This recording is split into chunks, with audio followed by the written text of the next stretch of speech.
Welcome back, everyone. Welcome back to PiGosaur Cup. Welcome back to PiGosaur Cup number 62, your weekly dose of all things StarCraft, weekly dose of open StarCraft. I'm of course your host, Live VIP, and everyone, happy holidays, Merry Christmas, Happy God, Merry Christmas is here. I mean, we're almost done with Christmas, working towards Boxing Day, but I hope you all had a great week, a great holidays, and wish you the best of a new year as well. True. New year also right around the corner. Take care, everyone, as the show will go on. As we do have some casting to do. Over the past couple of days, we have been otherwise preoccupied. We had 2 days off. We had the 23rd and 24th off, but now coming into the 25th, we are back. We are here. We are back when it comes to casting. Oh boy, and there's quite a lot to catch up on. For those that are curious, PiGosaur Cup, this did take place last week. This is a replay cast to catch up on actually the final PiGosaur Cup of 2025. The final one before a long hiatus. And fun fact, I don't know if you noticed, but also with some new logos, with some very new logos here. You can see just under my just under our camera here, we do have a very cute Stegosaur slash PiGosaur or pig combo PiGosaur, if you will. A new logo, new mascot has been made, I should say, for the tournament. It took a long time for it to be made. For a very long time we're just using the Stegosaurus Cup logo, basically, so it took almost a full year, but now we do have a new logo. Of course, now we are entering the kind of finale of 2025 before getting into a brand new year of StarCraft. Oh boy. So again, almost die. But once again, PiGosaur Cup is going to be going on a very long hiatus, at least until January. Like I believe a number of events are. We are also going to be going on. Actually, never mind. I was going to say we're going to be missing a week. We are going to be skipping the week of the 4th of January. But this weekend we will still be having the Sparkling Tuna Cup. Of course, because of our December monthly finals. True. So we still have our December monthly finals. And from my understanding, I believe the ZvT Open Cups are still going to be running as well. I'm not entirely certain as to the Monday night weeklies, but again, some tournaments may be going on a bit of a hiatus coming into the New Year's. Others will be maintaining themselves and just continuing to run regardless. So keep an eye out on the TL calendar and keep an eye out on any announcements on any future events. Otherwise, bienvenidos, everyone. Bienvenidos. Happy holidays. Merry Christmas. Merry Christmas. Just catching up in the chat. So we're hugging the chat. Thank you so much for subscribing for 15 months on a 13th month win streak. Thank you so much, Pepe. Thank you so much. Gracias, Pepe, gracias. Do appreciate the support. Likewise, shout out to Psychons in the chat as well. I see Apple, I see Ryan, and many others. Bienvenidos, as we have our first series of the broadcast. As you can see here, Scarlett versus Percival. Now, if you're curious, this broadcast did occur last week. We were unavailable at the time. I remember I was just completely destroyed by RSL. Like, RSL last weekend was brutal, was very intense, and I was just so drained from Revival StarCraft League, from the offline finals. So as a result, did decide to take the 17th off, which was when PiGosaur Cup was taking place. And now here we are a week later to catch up on those matches, to catch up on those replays. And apparently Scarlett made her return. Again, Scarlett is very inactive and very inconsistent with when she plays. She took a massive break post EWC and recently returned leading up to the LAN event happening in Canada, leading into the Stellarfest, if you recall. So there was a LAN event in Canada. If you remember, there was also meant to be a Scarlett show match that was meant to be taking place on the Chinese server. It was meant to be a celebration of the Chinese server returning, but that didn't quite pan out. The celebration has been postponed and rescheduled to January of 2026. So the Scarlett show match was rescheduled, but she still was returning to StarCraft in preparation for it and in preparation for the LAN events as well. And as a result, we have seen a little bit more Scarlett, whether it's in PiGosaur Cup, whether it's in ZvT Mondays, in Open Cups in general. We have been seeing a little bit more Scarlett as of late. Great to see, and she's been looking very in form as well. True. She's been looking very in form. Very surprising to see the rapid growth of Scarlett when it comes to recovering and regaining a lot of her skill. And we'll see how she compares to Percival, who has been on the grind the entire time, game, and is pretty hot right now. Like Percival, he has been getting better and better results. We covered him at taking down Beyond not too long ago, taking down Classic, some big Protoss players as well. Like Percival, I would say that he's been looking very strong in the other matchups. I would say that this matchup is maybe his weakest matchup, TVZ, but he can still be a very terrifying opponent, and I'm really excited to see how Scarlett approaches this matchup in the new map pool and in the new meta as well. Game 1 is going to be on Tourmaline. Let's go. Let us go as we jump into our fresh series. Game 1 is going to be on Tourmaline, a very aggressive map, a smaller map of the map pool. Let's go. Let us jump on in. As spawning in the right-hand corner of Tourmaline, we have the Canadian Zerg player. We have the Red Zerg representing Shopify Rebellion. It is Scarlett. And spawning in the bottom left-hand corner, we have his opponents. We have the Blue Terran player, the South Korean Terran. It is Percival. Here we go. Here we go as we're getting into our fresh series. So we're getting into our ZvT. And again, ZvT is a matchup that has been shifting and changing quite a bit over the past couple of weeks and couple of months. Oh, hello. As we have been seeing a shift back into Lingbane Muta. We've been seeing a lot more Lingbane Muta, and that would put that to the forefront here of our minds if we were loading into a larger map. If we were loading into White Rabbits or Celestial Enclave or even Winter Madness, then I would be thinking about Muta play.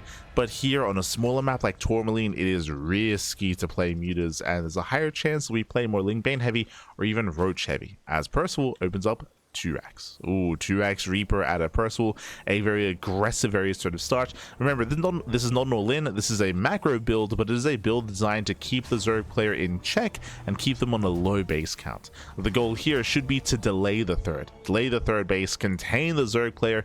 The goal should not really be to kill any workers. Oh, as Scarlett is going at Hatch Gas Pool, standard opener. But it shouldn't really be to kill workers or kill queens. If you can get worker kills, that would be perfect. That would be ideal. But the reality is that there should be a back and forth micro battle between the two players, and Scarlett should be able to maintain and retain her worker count and just be contained on 2 bases. At least that's what Percival was hoping for the bare minimum amount of damage. As Reapers are going to be rallying across, the overload will soon confirm. With this, Scarlett should stay in gas until we get into link speed. Typically, you'd pull out of gas a little bit earlier to be a little bit more efficient. Link speed isn't as crucial in the early game, but if you scout 2x Reaper, as Scarlett is doing, then link speed suddenly has more value. I say that, Scarlett still pulls out. Never mind. Okay, so still does pull out. I mean, we're going to be playing on 2 bases. This does mean that we're going to be contained here on with our queens, with our links. Over here, Percival just expanding. Scarlett confirms there's a CC on the way. Reaper does arrive. The dance has begun. So pop back in. And pokes in. Link's getting low. So far, nice control of the Scarlett. Doesn't lose any lings. Second Reaper has arrived. The Queen is going to be able to hold its own, and so far no losses. The Queen is getting low, but now the second Queen can come down from the high ground, and Scarlett will zone away those Reapers. More importantly, the third base has been thrown down. We spoke about this, but this third base, it should not be on the way here, so this is a big win for Scarlett, and Percival is done making Reapers. Add-ons are on the way, only 3 Reapers, not going up to 5, which means Scarlett gets away with the third. Oof. So raw position for Percival. Meanwhile, Percival wants a Queen. Up, he gets it. Oh my god. Okay, Queen goes down for the cost of a Reaper. That is a better trade for Percival. Not bad. Forcing out a Spore. Picked up a couple of Zerglings. And will pull out. Oh, eventually. It's going to be zoned away. So we have a bit of a give and take here. Earlier, I did mention that ideally you do want to be able to contain the Zerg player. Scarlett did sneak out a drone and did sneak out a third base, and by the time that Percival realized what was going on, Percival, he already had add-ons on the way. We were already done with Reaper production. Otherwise, typically you'd make a 4th and 5th Reaper to commit and to force a cancellation, but alas, that wasn't the case here, and in the end Scarlett was able to maintain herself, get that third base. At least Percival did kill a Queen, so there was some value gotten here from Percival, but I would say this has been a lackluster start for the Terran player. Following this up, at 3rd CC, we have a 3cc 2-on-1, 3cc 2-on-1 here at a Percival. I'm going for a later stim timing and going for an earlier third base. So we're building up into the mid game. Meanwhile, Scarlett is opting to just build up and play standard. There's no early tech, there's no early aggression here. We're just droning. So from here, the game is slowing down. Again, when it comes to the stim timing, this typically hits at around 5:30, just because the third CC was prioritized, so it's going to be a later stim timing. Oh, actually, cheeky move here. It's going to be a 362-on-1 with Cloak Banshee. This is very unexpected. Going for a bit of a Byun move here. I say Byun move. This was popularized by Byun and by Maru. Byun and Maru, they're both good friends. They both do, at times, adapt and morph the meta around themselves. And this was a variation that they did popularize, I think it was 2 years ago at this point. 2 years ago. Now, basically, what does this entail? When you go for a 2-on-1, which has been scouted, typically, you want to be prioritizing with the Terran player to be efficient, prioritizes medevac production, right? It just makes sense. Was another queen gets picked up, not bad. But typically you expect to see medevacs, which means Scarlett should be skipping spores, right? There are no spores. Why are there no spores? Because the starport should be making medevacs, not banshees. This is inefficient. Technically, this is inefficient, which is why it catches Zerg players off guard. And this is where both Maru and Byun did have success with it as a way to blindside Zerg players and use the meta against them. So the Reapers do move out. Sorry, the Banshees do move out. Scarlett trying to keep up. And we'll go into the Hellions, not bad. Here comes it for the surround. Hellions, they get caught on creep. Massive catch here for Scarlett. At the same time, drones were picked up, getting 3 drone kills so far. And thankfully, Scarlett is playing safe. We have 3 spores finishing up in the bases. Scarlett is ready for any kind of Banshee harass. So far, so good. And again, Scarlett didn't scout the follow-up here, so it was not fully aware of what was going on. But this isn't 2 years ago, so Scarlett is aware that there's a threat of potentially Banshee play, and she blindly plays it safe. And now confirms. Yeah, now confirms the Banshees. Behind this, getting into roaches. Interesting. So roach-based play is something that was on the table here, if you recall. Because the map is so small, there's a higher chance to get into roaches. But I still wasn't really expecting it. We haven't seen as much roach play in the recent meta, in recent times. But again, like, this is going to be strengthened just because of the size of the map and just because of how open the map is. There is going to be a roach timing available here for Scarlett, and it's going to be very difficult for the Terran player to defend the third base. Now, the reasoning for this is because of how open it is. It is a very open third expansion. It's very open third base. As a result, there's going to be a little surface area available here for a Roach Ravager attack. And we'll see if Percival can hold his own. Now he moves out. Now, as you can see, because of the Banshee harass, the medevacs were delayed, and instead of hitting at 5:30, this hits at almost 7 minutes. So get a very late move out. This means that the entire time Scarlett was free to drone, and drone up she did, up to 74. Getting up to 4 base saturation. Marines they perk out, but the roaches have arrived, and Scarlett will deflect. And this was a big gamble. This was a big gamble from Percival to go for the Banshees, and it wasn't worth it. Unfortunately, it wasn't worth it. Again, as we were emphasizing, because he decided to go Banshees, that means that this double drop was heavily delayed, and the Banshees didn't pay for themselves. Marines, they're denying some creep. The Roach Ravager holds its own. We can see that with the infestation bit, Scarlett is taking up into Hive Tech. We have a Baneling Nest on the way, and it looks like it is just a Roach Ravager opener into Ling Bane Roach Ravager into Ultra Tech. So this is kind of like the standard ZvT meta before the patch. So this was popularized a couple of months ago, pre-EWC, during DreamHack Dallas by Shin, coming into EWC. So again, this was the go-to a couple of months ago. This is a little bit old school as a result, but I mean, still very much so viable. There's some safety infestors on the way. Percival pushing in. Again, it's just a very safe way to play this matchup. Infestors are coming. Their goal here is to lock down the army. Scarlett engaging barely out of range of the tanks, but tank volley is going to be going up. Ooh, nice fungal. Yeah, very nice fungal. Biles, they do force back the army. Scarlett trying to get on top of the tanks. Emphasis on trying.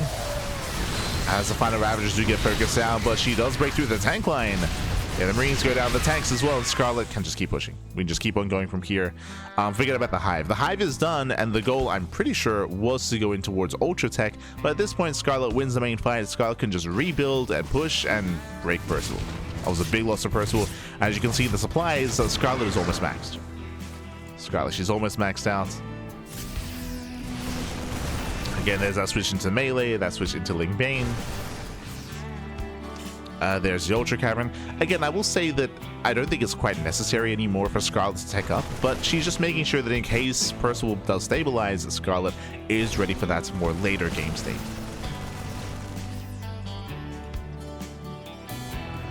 So again, working towards those Ultras. Scarlett is soon to max out.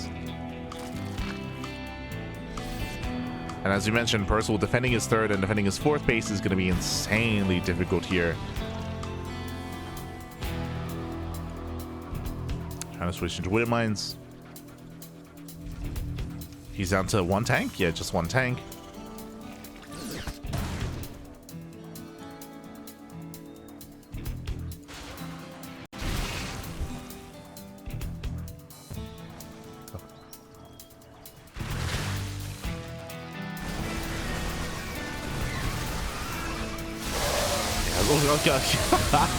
As the fungals, they shut down the bio army, and again, Percival is having a very hard time keeping up.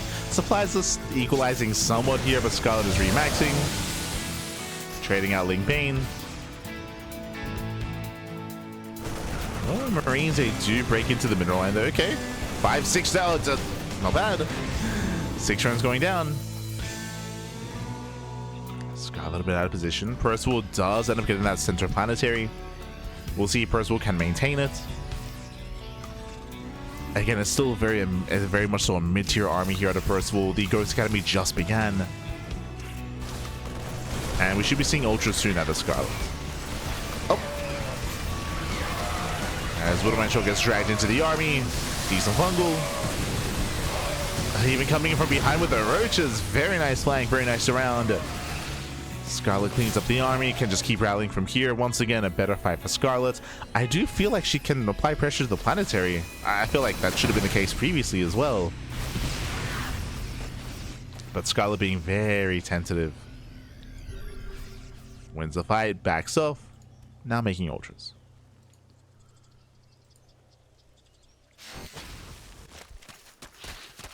So still lacking some gases. Scarlett does move in. Allows down the tank. Ooh, Bailey connections in the mineral line, and this is what we were looking for. Finally, the fourth base goes down alongside 14 SCVs. Critical damage. Critical damage, man.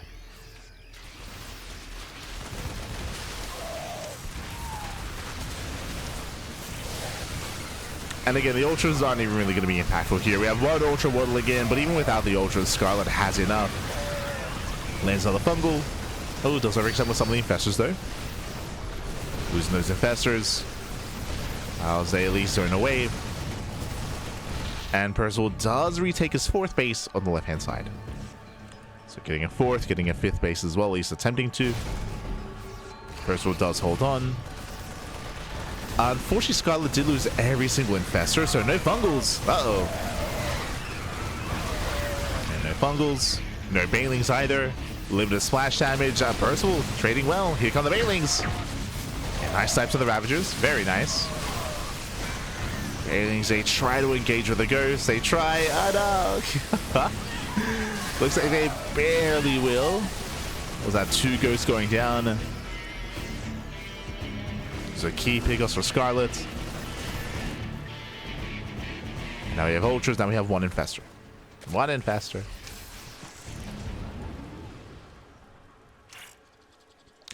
And again, thanks to this fourth base, Percival, he's maintaining himself. He's maintaining his economy, maintaining his rally. Losing all those Ghosts was brutal. But Percival, he's slowly refining his army here. He's still a ways away, but Ghosts are being incorporated. More Marauders, Liberators on the way as well. Now using to be harassed. Using as harassment options.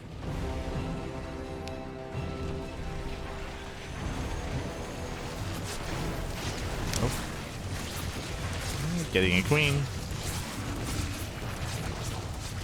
We'll disrupt some mining.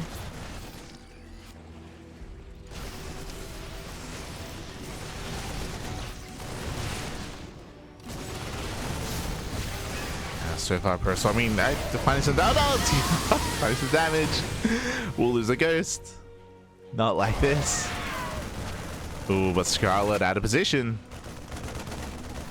The hero, 3 Marines, by 3 Marines. They kill 7 drones. Okay. 7 drones go down. We're getting messy. Percival rotates top left. Scarlett once again out of position. Oh, but last one quite make it through into the base. Scarlett holding on. Gets a full medevac. Scarlett did re-drone.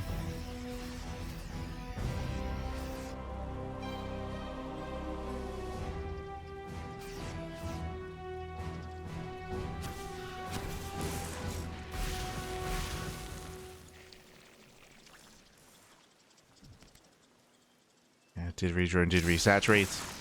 And both players are maxing out. We're getting there.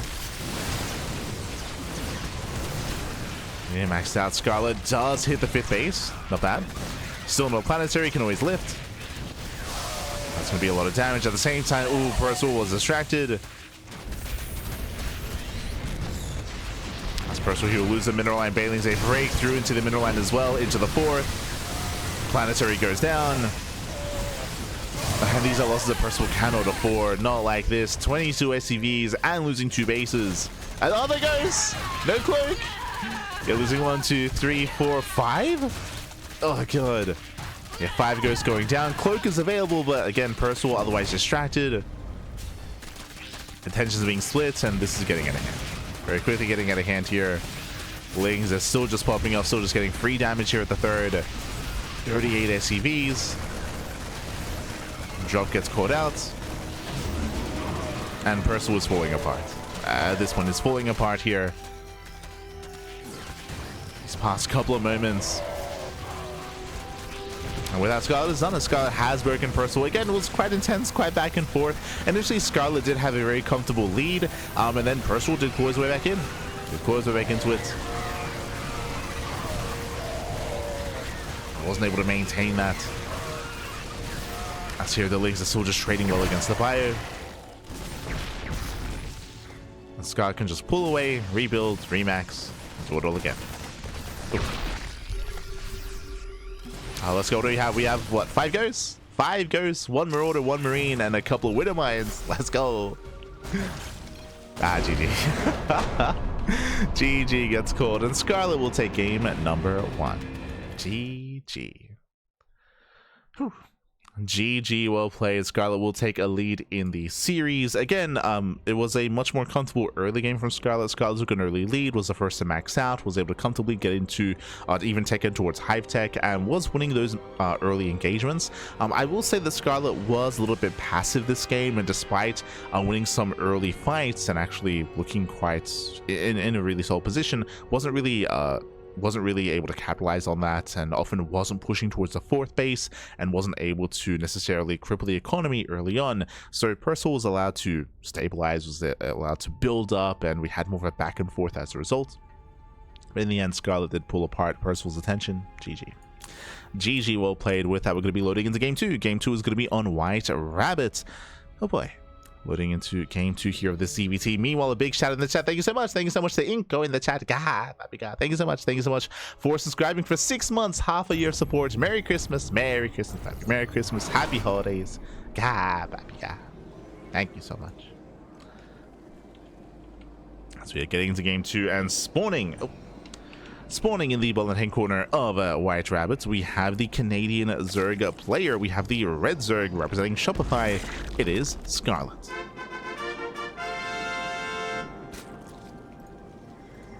And spawning in the top right hand corner, we have her opponent. We have the blue Terran player, the South Korean Terran. It is Percival. We go. Getting into our ZvT.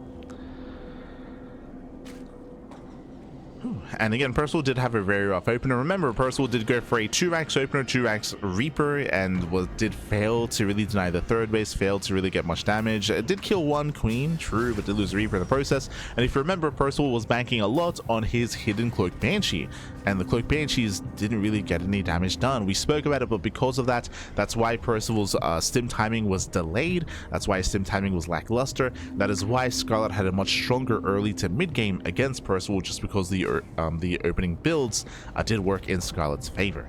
With that, she was able to shut down the first push, shut down the first wave, get a full surround, and as we mentioned, I do feel like there was an opportunity there for Scarlett to press the issue, to press the advantage, and to push into the fourth base. Opted not to. The game continued. Scarlett won the second fight as well, and in the end was able to, for the most part, gain map control. Percival, he was given time to recover, and he was given time to recover and to build up an army and to hold his own for a time, but only for a time. So now we get into game 2, and show us what you got. For now, Hatch Gas Pool, standard opener out of Scarlett. Likewise, this time Percival going for a relatively, standard opener, going Rax Expand into a fast second Rax. Okay, so this isn't 2-Rax Reaper, this isn't the same opener we saw previously, but instead this should be a 2-1-1. Interesting choice here on White Rabbit. Welcome one and all. White Rabbit is a larger map of the map pool, very large map, long rush distance by ground, much more defendable as well. I will say that because the map is so large, there's a higher chance that Scarlett is tempted to go into Muta play, and Percival might be trying to hard counter Mutas. Again, with the faster second Rax, we're going for an early stim timing. We're not going for any Hellions. This factory should just be for add-on support and just to build up. So from here, we can get into a faster Starport, into faster Medivacs, into a 16 Marine stim timing.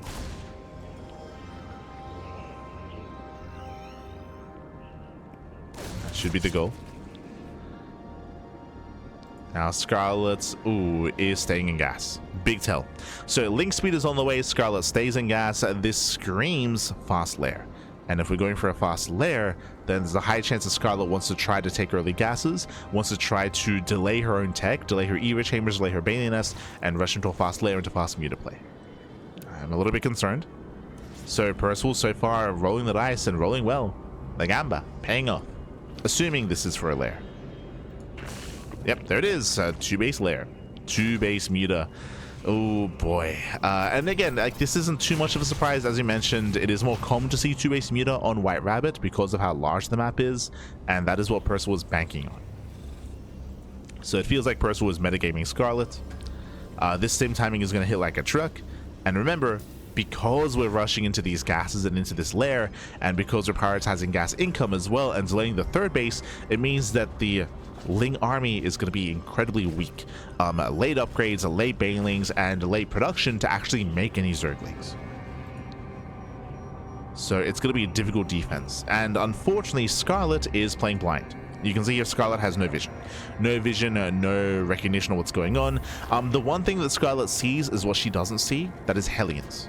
No Hellion harass here is a sign that something is wrong. It is going to be a Bailey Nest first. This will help somewhat, but only somewhat here. It's still going to be a rough defense, but it feels like Scarlett should be aware of what's happening here just because of the lack of Hellions. In her mind, though, it could be a 2-on-1 or it could be 3cc 2-on-1. But even then, 3cc 2-on-1 does have 4 Hellions alongside it, so Scarlett should be aware, and we'll see if Scarlett can survive. It's going to be a tough hold. There's the Spire, there are the Mutas. 2-on-1 moves out. Scarlett, I believe did not get a glimpse of the Medivacs, but now is fully aware. A bit of an F2 there out of Percival. Did actually turn back around. Time is of the essence. We gotta go. Scarlett building up her Lings. Again, every second counts. As seconds go by, we have more Lings amassing for Scarlett. This timing has to be crisp. Otherwise, Scarlett can survive and get into Muta play. Percival stimming in. That's one of the Overlords going for the expansion. We have 4 Queens, and how many Dirty Lings trying to engage? Nice kiting here by Percival as well. Takes off a decent chunk of Lings, but I think they're enough. Yeah, there are enough Zerglings here. Scarlett is barely going to be able to hold on. All the Lings go down, but the Queens, can they hold their own? It's going to be close. Yeah, it's still quite close to Hatchery taking a lot of hits, a lot of damage. The base may go down, but Scarlett is still living. Oh, losing another Queen there. Losing every Queen. Yeah, all 3 Queens go down. Mutas have arrived. Does get the expansion just barely. And we'll clean up the medevacs. Now, in the end, this was a very good trade from Percival. Percival, he traded incredibly well here. Percival losing 16 Marines and 2 medevacs for 28 Lings and 3 Queens and killing a hatchery and getting an Overlord. This was a solid trade, but this could have ended the game. This, I mean, you could argue this may have ended the game. Like, it has still done a lot of damage. What am I shot going up? Ooh. Critical damage has been dealt. And Scarlett is in a rough position. And we spoke about it, right? Like, this was a big gamble from Percival, and so far it feels like he's gambled well. Reading Scarlett from the beginning. And Percival has the supply lead as a result. Which shouldn't be the case here. But again, Scarlett is still stuck on a 2-base economy with 2-base production. And Percival's goal should be to end the game soon before Scarlett stabilizes. Should be the kill.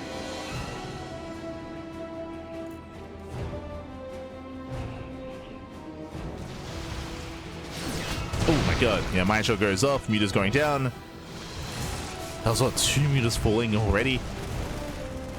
And there should be nothing to defend here. Like, there's no Bailing. Oh, sorry, there is Bailing speed, but there are no Bailings. 0 Bailings. Queen's getting called out. And Percival's here to force the ace match.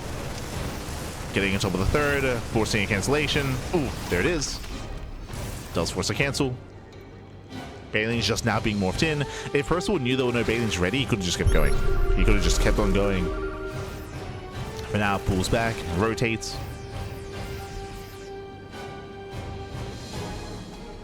Scarlett still trying to get a third. Desperately trying to expand, but it's just an uphill battle here.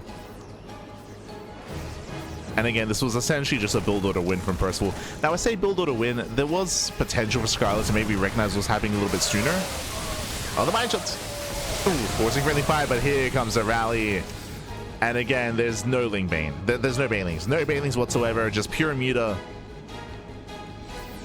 Happy, we gotta send it. Keep going. No, there we go. Just waiting for a scan. Pushing forward, Scarlett's making 10 more Bailings behind this. 1-1 is almost done. Now, there is a chance if Percival miscontrols, there's always a chance for something like that to happen. If Percival has some miscontrol and does panic, maybe the Bailings connect. But it is something that shouldn't happen. Percival, the pre-split, oh my god. Does pre-split. Trying to drag the army into Widow Mines. Slowly pushing forward. Widow Mine does bar. Yeah, again, nice spread, nice splits, and from here, Percival can just stim forward. We still have a couple more Banelings left over. Up. And we get a decent connection, okay. Banelings do connect. Scarlett trading as best as she can, does clean up every single Widow Mine initially. But there's still the rally. There's still the rally, there's still the reinforcements. Scarlett down to 0 Banelings. We have 9 Banelings morphing in. Oof. And without Banelings, Scarlett cannot engage. Which means the space may go down. Scarlett forced to push in. Widow Mines are walling forward. I'll pick up. And Banelings had not the most efficient connections, but does save the expansion. Ooh, trying to force friendly fire. Ah, no. Yeah, the Mind Shots are just too good. Mind Shots are brutal. And at this point, Percival has done it, has broken the base. I mean, again, it just came down to the first timing, the first move out. Percival just had so much momentum from the initial 2-on-1 timing. If Scarlett hadn't lost her third base initially, then maybe. Maybe.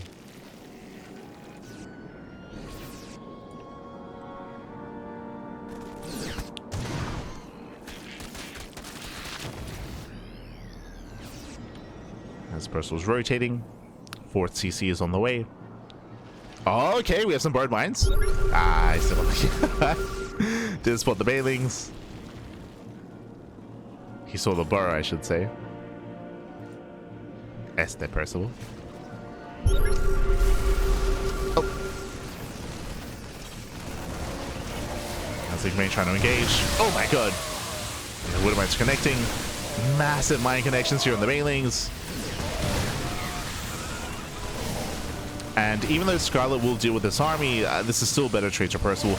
Now, I say that Percival is very heavily reliant here on medevacs. That's where a lot of his supply is. Scarlett, never mind. I was going to say might have enough momentum to apply some pressure, but yeah, no shot.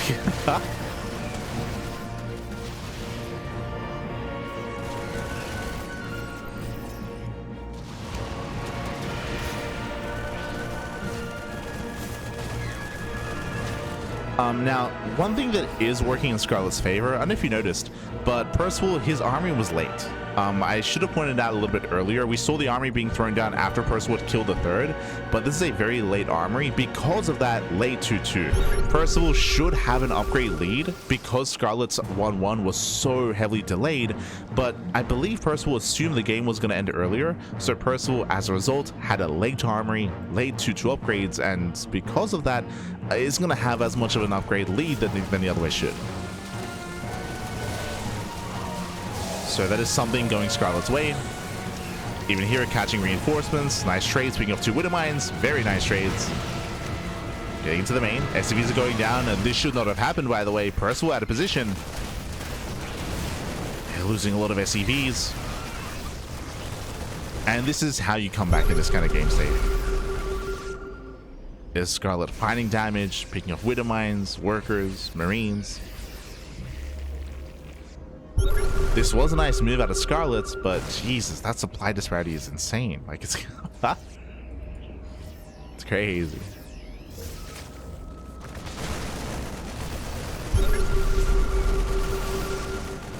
I'm sure Percival might not have that upgrade lead,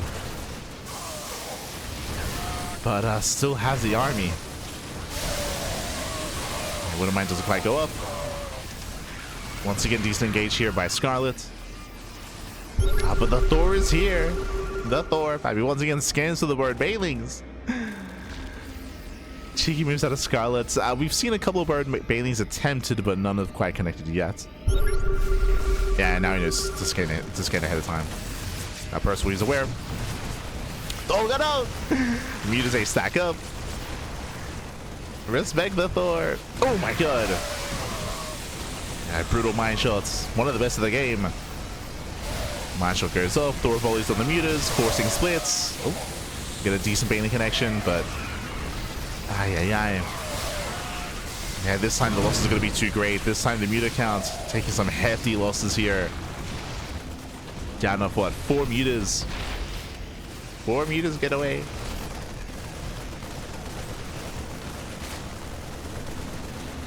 Those were expensive losses for Scarlett.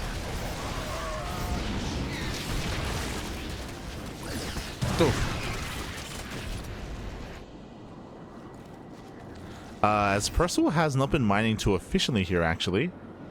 Yeah, now transferring over. Percival working towards a 5th CC. Catching a Lemutalisk.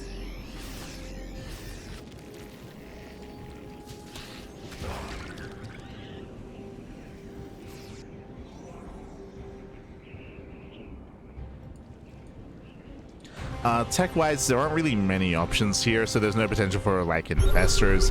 There is still Bard Banelings, and that's why Percival has been scanning quite a bit. You could argue this maybe has also impacted Percival's mineral income, as he's been muling that much less, being forced to scan more.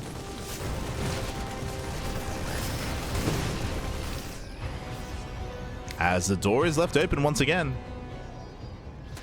Lings a rush into the main, and this is less so about the damage that the Lings are doing, and more so just about the time being bought, about keeping Percival busy, dragging him back home.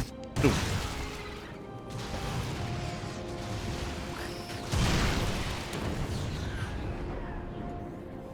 As Percival is establishing a 5th.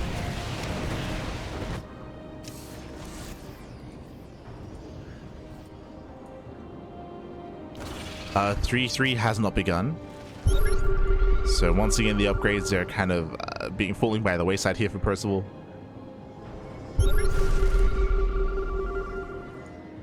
All the scans. Oh no! Catching up the meters. 2, 3 more meters going down.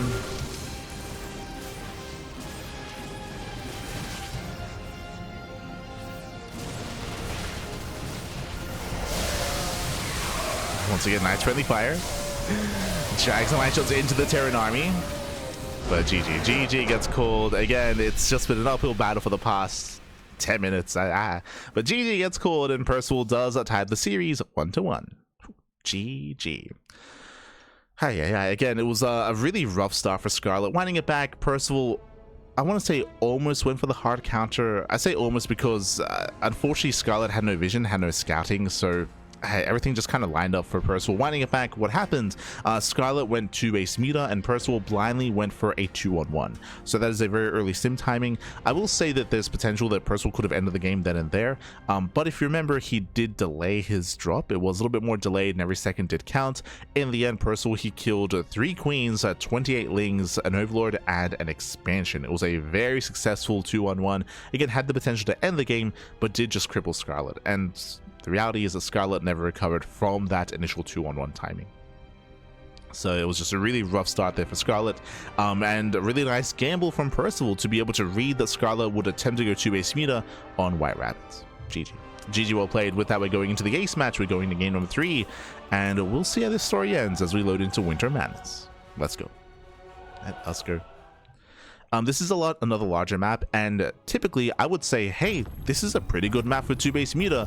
I would have said the same thing about White Rabbits, but after what just happened in the last game, I would want to pull away from 2-base meter now. I feel like it would be quite risky to attempt that 2 games in a row, especially after how Percival approached in game 1. Let's go. And spawning in the bottom right hand corner of Winter Madness, we have the Canadian Zerg player. We have the red Zerg representing Shopify Rebellion. It is Scarlett. And spawning in the top left hand corner, we have his opponent. Well, we have her opponent. We have the South Korean Terran player going for the proxy 2 racks. Sorry, 3 racks even. The blue Terran, it is a Percival. We have 1, we have 2, we have 3 SCVs. 3 SCVs are being sent out. We have the proxies being set up here by Percival. Bold move for Percival to go for the proxy, to just hyper commit and go all in. We'll see how Scarlett is able to respond and react. Scarlett so far going for her own natural base. So far it looks to be a hatch gas pool opener. The second overlord here should be rallied outside of the natural. So Scarlett will not scout the proxies, but Scarlett will have an overlord outside of the natural to scout the SCVs.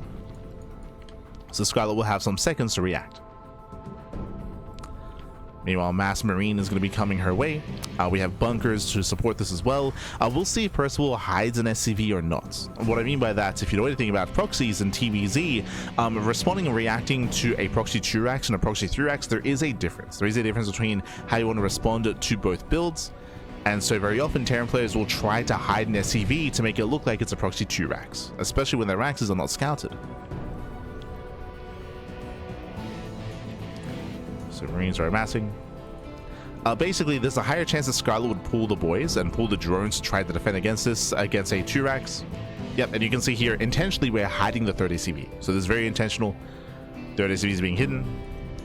First 2 do move out, bunkers are being thrown down, and Scarlett reacts instantly with a Roach Warren.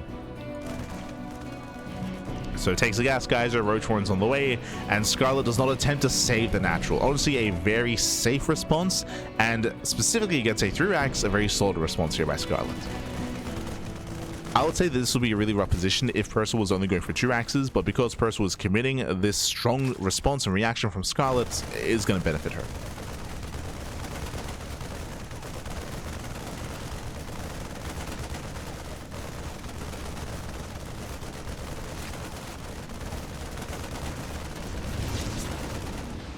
So the hatchery's down to half HP.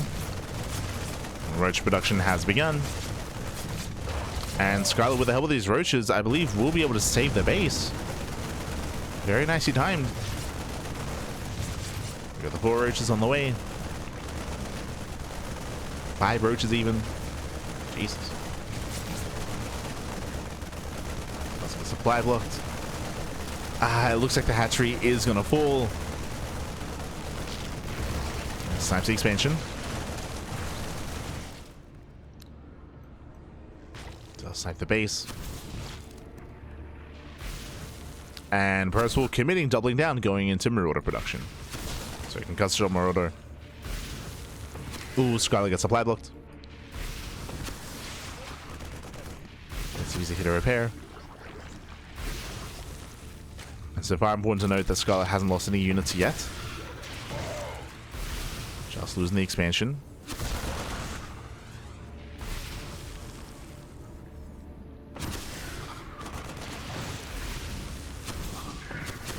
As now we've built up to 5 Ravagers.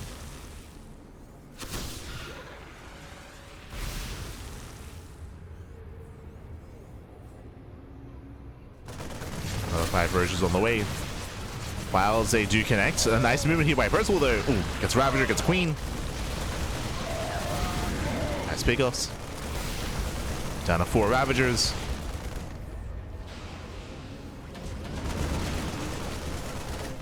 You can see Percival trying to snipe another Roach. Blast reinforcements have arrived. Scarlett going for the dive. This time should break the bunker. Yeah, bunker goes down, and at this point Scarlett has broken out. Has broken free. Percival is hoping for a couple of extra pickups here, a couple of extra Ravagers. And in the end, Scarlett has held. Not just held, but back at home, there's nothing. There's nothing here to defend. There's nothing back at home. Yo, we have Stim on the way. Let's go. Let's go. Stim is on the way. And I'm curious to see if Scarlett tries to hunt down the production first or goes across the map. What's the plan? We have Ling Speed on the way. Lings are amassing. Scarlett is going for an all-in. Does not intend to macro from this point. But because Scarlett is banking up Lings and waiting for Ling Speed, this means that Stim will finish. Stim, it should finish. Percival still rallying. Again, Percival is barely going to have an army. The problem with committing to a proxy like this is that eventually these Maxes will lift, or even if they don't lift, the production is across the map. It means that he's out of position to defend back at home. There is no defender's advantage, or it's limited.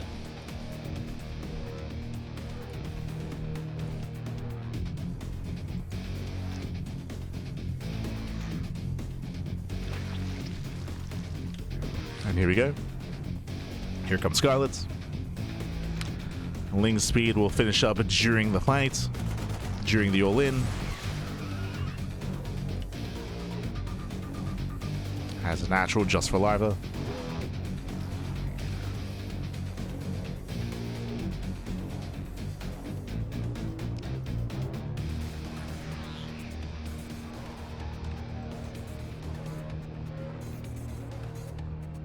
Yeah, Scarlett actually can even attempt to surround other players. Percival going for his own all-in. The boys are being pulled into the army. The Ravagers are exposed. Okay. Bit of a double-edged sword here. A lot of Ravagers go down, but Percival will lose every single SCV, and there are just too many Lings. Yeah, too many Zerglings. GG gets called, and Scarlett will take the series 2-1, advancing on to the quarterfinals. GG.